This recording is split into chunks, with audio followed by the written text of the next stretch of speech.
እንደው የጽናት ነገር እንደኔ ያሳዘነው ሰው አለ? የእውነት ኪራና ጽናት ግዴታ መጋባት አለባቸው ማለት ነው። ድራማው የሚያምረው በእነሱ ስለሆነ አሊያ አያምርም። ምክንያቱም አሁን ጽናት በጣም ኃይለኛ ችግር ውስጥ ነው የገባችው።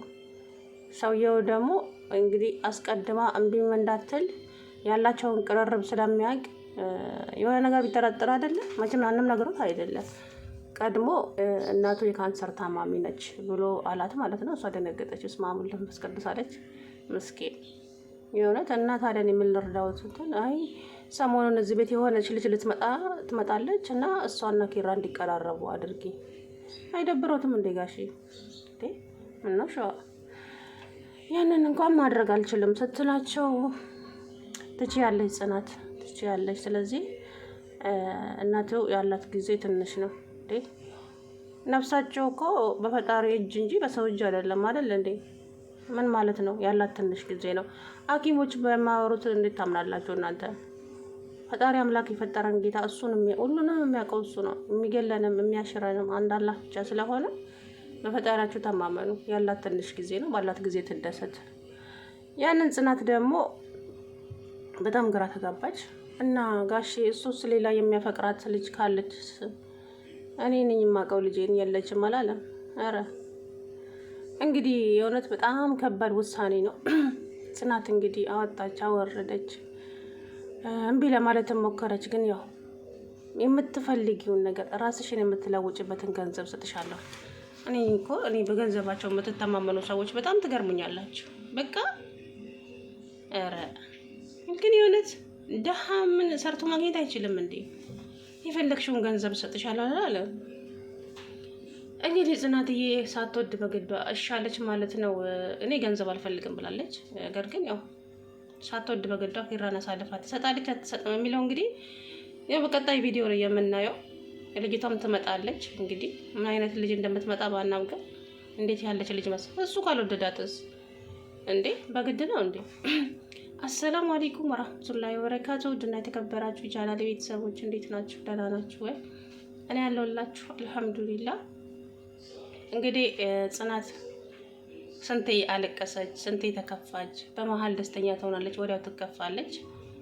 ወይኔ ምስኪን የእውነት እኔ ሰውየው ሲመጣ ጭራሽ አመጣጡ አልተመቸኝም ነበር። የኪራ አባት የሆነ አላ ለነገር እንደመጣ ያስታውቃል ማለት ነው ፊቱ ላይ እና ልጁም አስደንግጦታል። ያባቱ በድንገት መምጣት ለምን እንዴ ሳትነግረኝ እንዴት መጣ ምናምን ሲለው መምጣት አልችልም እንደ ቤቴ እኮ ነው ምናምን አለ ማለት ነው። እና ብቻ ጽናት ከባድ ችግር ውስጥ ገብታለች። ኪራም አሁን የጽናት ጸባይ መቀየር አስጨንቆታል በጣም። ለኪሩቤልም መናገር ፈራች። አሁን እኔ ያልኩት የእናቱን መታመም ወደ ጎን ትታ በቃ አባት ለልጅቷ ሊድሩክ ነው እንደዛ የሚለውን ነገር ብትነግራቸው ብዬ አሰብኩኝ። ምን የሚፈጠር ይመስላችኋል ብትነግራቸው? ከቤት ያባረራታል ወይ ሰውየው ጽናትን? ይሄንን ብትነግረው ማለቴ በቃ አስጠንቅቆኛል አባት ካንተ እንድርቅ እኔ። ስለዚህ ልጅቷ ትመጣለች አንተ ልጅቷን እንድታገባ እነግሮኛል። ይሄንን አሰብኩ። የምሬን ነው የምላቸውና እንደዚህ ብላ ብትነግረው ያው እሱም ጽናትን ይረዳታል ብዬ አስባለሁ። አሁን ምንም በማያውቀው ነገር እሱ ጸባዩ እየተቀየረባት ስለሆነ ደንግጧል ማለት ነውና እንግዲህ ትናንትና እንዳያችሁት ኪችን ሄዶ እንዳትጠጋኝ ምናምን ስትለው እንግዲህ እንደ በፊቱ አመሏን አነጫነጫችበት። እንዲህም ግራ ተጋባ ማለት ነው። የእውነት በጣም ደነገጠ። ምን ሆነሻል ጽናት?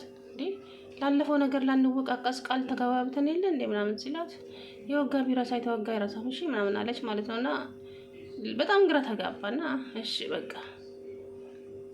ሄጃለሁ ምናምን ሲላት እንግዲህ ጥሏት ሄደ።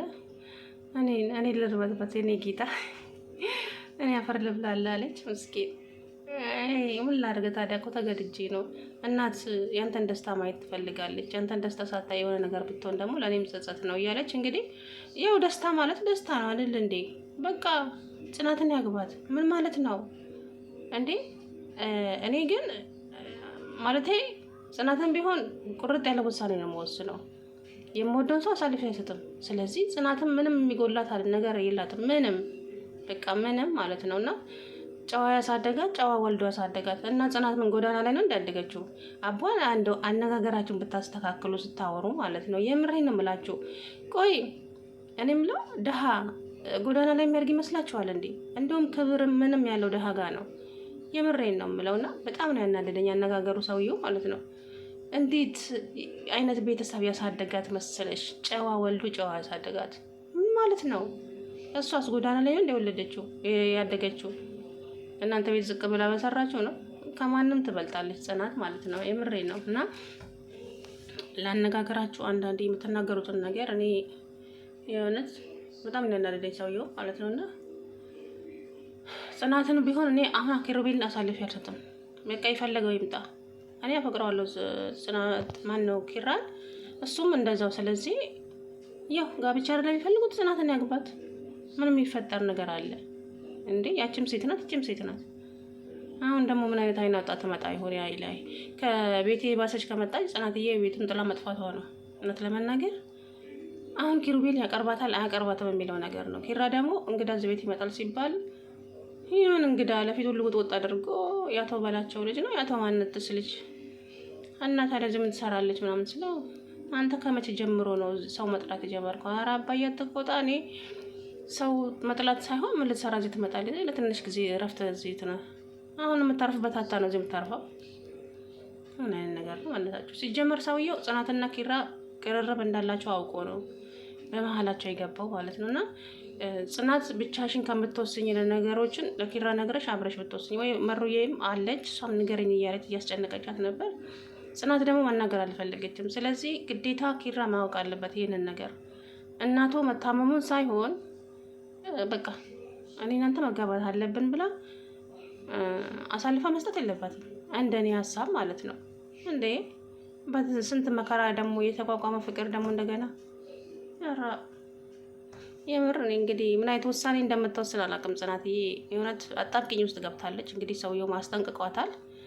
ብቻ ከባድ ነው የእውነት።